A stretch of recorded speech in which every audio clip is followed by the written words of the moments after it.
Dear colleagues, dear friends, thank you very much for the opportunity to be here with you virtually at this very important conference on food and peace. My name is Professor Shabas and I'm the Regional Director of UNESCO for East Asia, based in Beijing. Today, I want to talk about one of the most urgent challenges of our time, the intersection of food security, our changing climate, and our collective pursuit of peace. We will be exploring this through the lens of a recent tragic event, the 2025 floods in Pakistan, to understand not just the scale of the crisis, but also the lessons we must learn to forge a more resilient and peaceful future. There is an unbreakable link between food and peace. The relationship between food and peace is foundational. We cannot build sustainable peace on foundations of hunger. This is not just theory, it's a reality we see playing out across the world in a vicious cycle. In this vicious cycle, conflict is the single greatest driver of hunger. It systematically dismantles the very systems that feed people from farms to markets. The numbers are stark. In 2024, a staggering 70% of the world's most acutely food insecure people lived in countries scarred by conflict. Conversely, food insecurity itself can ignite conflicts. Sudden food price shocks have triggered civil unrest in dozens of countries, providing a spark for populations to void deeper grievances. This has led to a global consensus, which I believe frames our entire discussion today. Without resolving food insecurity, it will be difficult to build sustainable peace. And without peace, the likelihood of ending global hunger is minimal. The new front line, where climate is a conflict multiplier. This already fragile nexus is now dangerously amplified by a new front line, the climate change.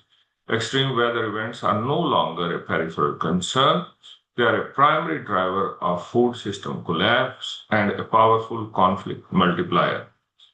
A climate disaster does not create conflict out of thin air. Instead, it pours fuel on existing disastrous situations, exacerbating economic fragility, social inequality, and weak governance. It turns an environmental crisis into a profound security threat by creating the very conditions of scarcity and grievance that can lead to violence. Our case study, Pakistan, where we see it is a country which is a climate hotspot. There is no more tragic or compelling case study of this reality than Pakistan. The injustice of the climate crisis is laid bare here. Pakistan is one of the world's top 10 most climate vulnerable nations, yet it is responsible for less than 1% of global emissions driving the crisis. The geography creates a perfect storm for risk, accelerating glacier melt in the Himalayas and Hindu Kush. The world's water towers threaten the stability of our river systems. In fact, UNESCO's recent work through the UN World Water Development Report has put a specific focus on this very issue of glacier preservation. When you combine this melt with harsher monsoons of the cloud bursts and so on, with the deforestation of the mountains, you have a recipe for catastrophe. Let's think more deeply into the 2025 floods. The 2025 floods did not strike a healthy, stable nation. They struck a country already grappling with polycrisis of economic and political instability. To understand the scale of the impact, consider this. Even before the first floodwaters hit Pakistan, an estimated 11 million people in Pakistan's rural districts were already facing acute food shortage. The system was already stressed to its breaking point. And let's be very clear, while triggered by extreme weather, the scale of the devastation was a man made catastrophe. The decades of deforestation, coupled with the systematic failure of urban planning, like in Lahore, by building into the areas of the floodplains, this certainly amplified the disaster. This was a crisis of governance and a failure to invest into resilience through the proper legislation through the proper education. The humanitarian catastrophe of this particular disaster is staggering. Nearly 2 million people have been forced out of their homes. More than 900 lives have been lost. In the province of Punjab alone, more than 4,000 villages have been inundated, and this continues. And we have, with this, not only the destruction of infrastructure from a point of view of water management, but also the schools have been affected, and especially many have been affected so badly that millions of students have been left without education, and we have now the issues of waterborne diseases, access to shelter, clean water, and health care, and combine that with food security. So we have this disaster like the floods, which have struck our agriculture systems, the food baskets, the Punjab. The economic damages quoted are huge, like $1.4 billion, where the agriculture is absorbing over 1 billion of the loss, and the crop losses are devastating. Imagine in one season losing an estimated 60% of rice crop, 35% of cotton, and 30% of sugarcane, and it will also delay the crops like wheat during the year. So this is not just a regional crisis, it's a direct assault on the pillars of our national economy.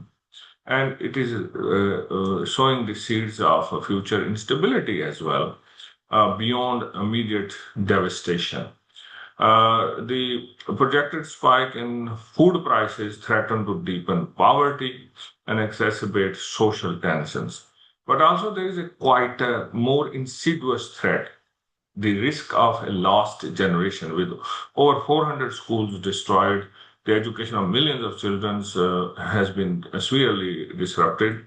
With our global experience in such crisis, the risks of child labor, child marriages, and exploitation rise dramatically as families are struggling to cope. This massive loss of human capital will hamper Pakistan's future development and stability for decades to come. So, what is United Nations approach? What is UNESCO's approach? The crisis demands that we move beyond traditional model of reactive humanitarian aid, crisis aid, to a more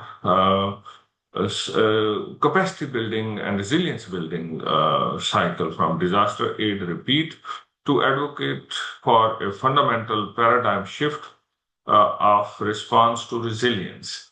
Let's think of it this way that many agencies rightly put their focus on immediate challenges of rebuilding the hardware, the roads, the bridges, and dams. What we are advocating is we also need the software. This is the human and the institutional capacity, the knowledge, the science, the education, the cultural cohesion which we need, and also seminars like yours for the society to understand, to anticipate, to absorb, to adapt to the shocks. Our work is guided by a global roadmap for the disaster risk reduction, like the Sendai framework for disaster risk reduction and United Nations Sustainable Development Goals. Our approach is multi-sectoral because resilience is multifaceted. We have four main pillars: science and technology, first of all. As a scientist, I can say we need to continue to strengthen our early warning systems and promote sustainable water management by linking with the meteorological forecast to the river management and the river modeling all the way to the issuing of the forecast. Secondly, education. We must work to build safer schools, integrate disaster preparedness into curricula, because people need to have that understanding of what to do when it comes to saving their lives and others' lives. Thirdly, culture. We must respect and protect our heritage, not just as artifacts, but as sources of identity, social cohesion, and economic recovery, both tangible and intangible cultural heritage. Also, we need better communication and we need to have ethical training into social sciences to empower communities to manage the psychological stresses and to empower young people in life-saving information, and for their voices to be heard and for the risks to be considered. Here is the example of the Mohenjo-daro, which we worked after 2010 floods, and also this work continues after the recent floods as well. As the chaos brings many challenges, heritage is one of the most vulnerable areas, and this is where we need to mobilize emergency funds to assess damages, begin stabilization of the flood-affected heritage like the Mohenjo-daro and Makali. And it's not just about cultural preservation. It is a tangible act of peace building by rallying to protect these symbols of deep collective history. We need to reinforce the social cohesion, which brings the water security, food security from a long-term perspective as part of recovery and as part of dealing with the disasters. UNESCO's areas of work in science, education, and livelihood helps bring an integrated response across sectors. In the areas of science, as I highlighted before, from glacier preservation to planning projects to restore flood early warning systems. These are all critical works where we need to bring local indigenous capacities in education. We need to continue to reactivate learning in hardest hit areas to mitigate the long term damage to human capital. And we need to bring the holistic approach of creating livelihoods and income sources for affected communities by training them into traditional crafts and heritage conservation and creating new livelihood opportunities for their food security, for their security of the families. So the lesson from Pakistan is very clear. We must break the cycle of disaster aid repeat. A fundamental paradigm shift is required. We must now see resilience as the absolute prerequisite for development and peace in the 21st century. So, resilience for food security, water security, and resilience for disasters. We must redefine our strategies. We need to invest into climate adaptation, which should be a direct investment into our national stability.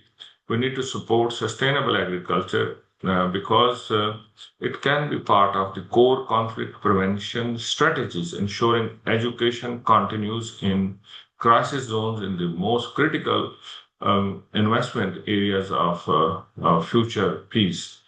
And we need to protect our shared cultural heritage as a vital source for strengthening the social cohesion and underpinning the lasting peace and sustainable development. This is what I call we need to harvest a new virtuous cycle.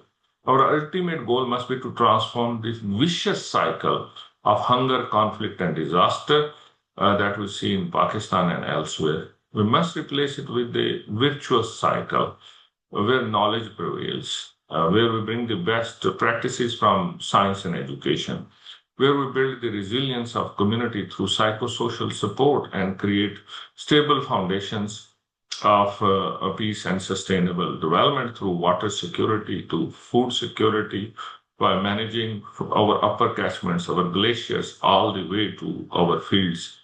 And this is what UNESCO has been doing over longer periods of time with a number of countries to build resilient foundations. We can and we must harvest the most peaceful and sustainable future for all, as we say, leaving no one behind. So with that, I thank you, Sheshe from Beijing. I look forward to linking with you. Thank you for your attention.